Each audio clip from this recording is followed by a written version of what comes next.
እንደ ሥጋ ፈቃድ ብትኖሩ ትሞቱ ዘንድ አላችሁና፣ በመንፈስ ግን የሰውነትን ሥራ ብትገድሉ በሕይወት ትኖራላችሁ።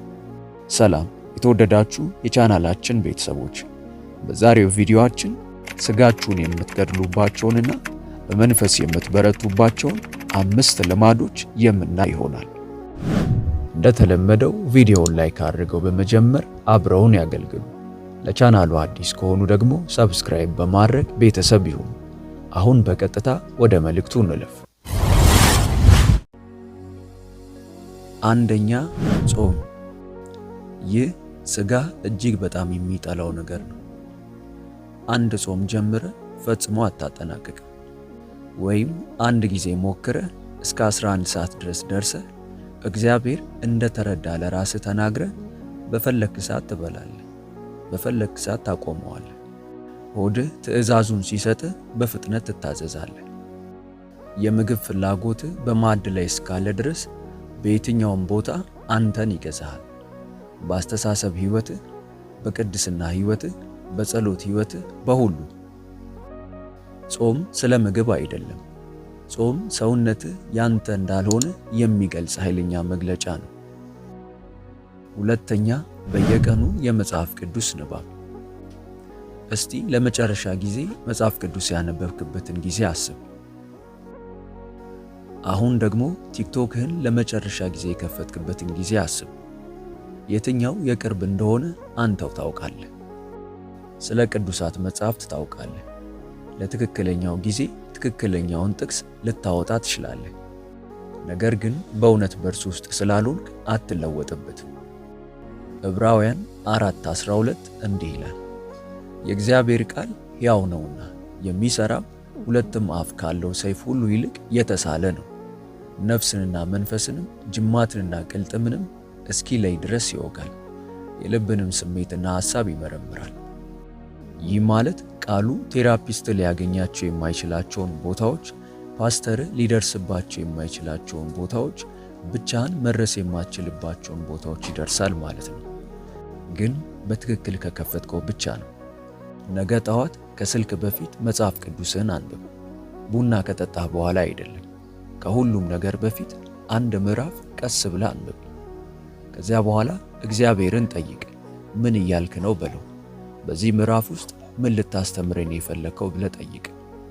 ከዚያም ቀኑ ከማለቁ በፊት ታዘዘው። ታዛዥነት ሥጋ የሚሞትበት ቦታ ነው። ሶስተኛ፣ ልባዊ ጸሎት። አሁን ለራስህ ሐቀኛ ሁን። ለመጨረሻ ጊዜ በጸሎት ያለቀስከው መቼ ነው? አንድ ነገር እስኪሰበር ድረስ ለመጨረሻ ጊዜ በጉልበቶች የቆየኸው መቼ ነው? ጸሎቶችህ አጭር፣ ተመሳሳይ ቅደም ተከተል፣ ተመሳሳይ ቃላት፣ ተመሳሳይ አሜን ሆነውብሃል። በዚህ ምንም አይለወጥም፣ ምንም ነገር አይሰበርም። ሥጋ ለሰው ልጅ የተሰጠውን እጅግ ኃይለኛ መሳሪያ ወስዶ ወደ መኝታ ስርዓት ቀይሮታል። ያዕቆብ 5:16 የጻድቅ ሰው ጸሎት መልካም ነው አይልም፣ በሥራዋ እጅግ ኃይል ታደርጋለች ይላል። በሉቃስ 22:44 ላይ ጌታ ኢየሱስ በጌቴሴማኒ ላቡ እንደ ደም ጠብታ እስኪሆን ድረስ ሙሉ በሙሉ እየጸለየ ነበር። እንዲሁ ቃላትን እየተናገረ አልነበረም፣ በጦርነት ላይ ነበር። የእግዚአብሔር ልጅ ነበር እና አሁንም ለልብ ጸሎት መዋጋት ነበረበት። ስለዚህ ዛሬ ከመጸለይ በፊት በመጀመሪያ ለ10 ደቂቃዎች ሙሉ በሙሉ በዝምታ ተቀመጥ። ሙዚቃ አይኖርም፣ ስልክ አይኖርም፣ ምንም ነገር አይኖርም። ከዚያም ጮክ ብለህ ጸልይ። ኃጢአቶችን ጥቀስ፣ ፍርሃትህን ጥቀስ፣ ምን እየገደለ እንዳለ ጥቀስ። የሆነ ነገር እስኪለወጥ ድረስ ቆይ። ሥጋ ጸጥ ይላል፣ መንፈስ ይነሳሳል። አራተኛ፣ ንስሐ። አንድ ኃጢአት ትሠራና እጅግ በጣም ታዝናለህ።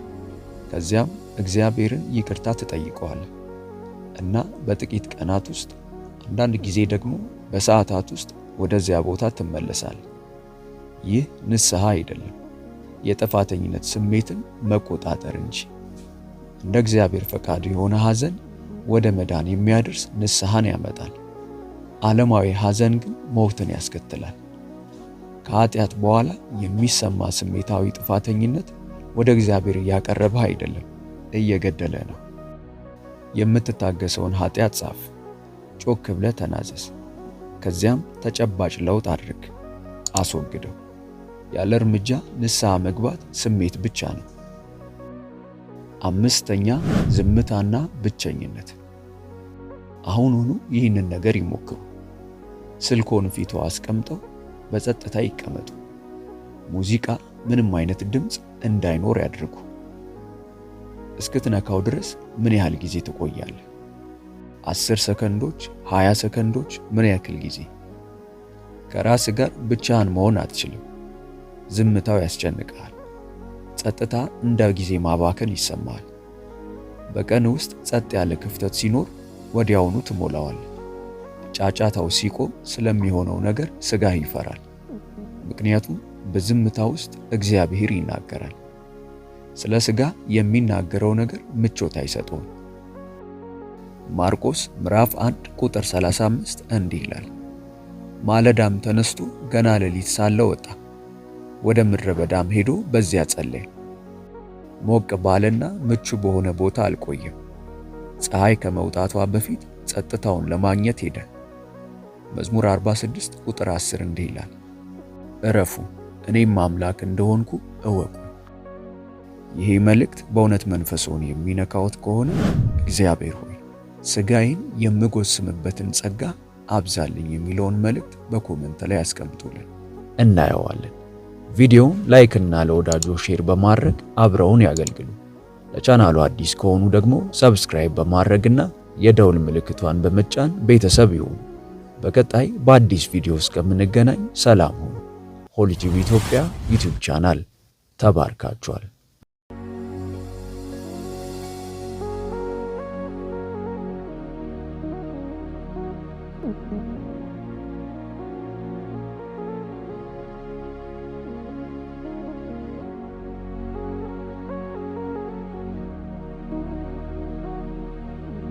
በይበልጥ በመንፈሳዊ ሕይወቶ እጅግ የሚበረቱባቸውና መንፈሳዊ ረሃቦን የሚጨምሩ ትምህርቶች እንዲሁም የጸሎት አገልግሎት በየቀኑ እንዲደርሱ ሰርቫንት መልካሙን ጌታ በማለት የፌስቡክ እንዲሁም የቲክቶክ አካውንታችንን እንዲሁም ሆሊ ቲዩብ ኢትዮጵያ ብለው ሰርች በማድረግ የቴሌግራም ቻናላችንን ይቀላቀሉ። ተባርካችኋል።